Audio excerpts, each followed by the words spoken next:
কিরে, ক্রিকেট খেলা দেখতে গেছিলি কাল? না, এত টাইম আছে নাকি আমার? ইস কি ব্যস্ত, তা কি কাজ সারাদিন? আছে না, কত কাজ, তুই কি বুঝবি? বুঝি বুঝি, সব বুঝি আমি। তোমার সব কিছুতে টাইম আছে, শুধু আমার জন্যই নেই।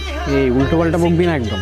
এই তুই আমাকে রাগে এত কি মজা পাস? হ্যাঁ, আমার সাথে রাগ দেখালে না, মেরে একদম সোজা করে দিবি। আচ্ছা শোন, আমাদের পাড়ার সব ছেলেরা ক্রিকেট খেলে, শুধু তুই খেলিস না কেন বলতো? তোর কি কোনো শখ টখ নাই? আছে, থাকবে না কেন? সবার যে ক্রিকেটেই শখ থাকতে হবে এমন কোনো মানে আছে? তা কি শখ আপনার? ফটোগ্রাফি। তা তো জানি, তুই যে মোবাইল দিয়ে ছবি তুলিস না, এত সুন্দর হয়, সেই রকম হয়। কিন্তু এটা দিয়ে তোর ফিউচারে কি হবে বল? অনেক কিছুই হবে, দেখে নিস তুই, অনেক কিছু হবে। কিন্তু আরো ভালো ফটো তুলতে হইলে শহরে গিয়ে শিখতে হবে।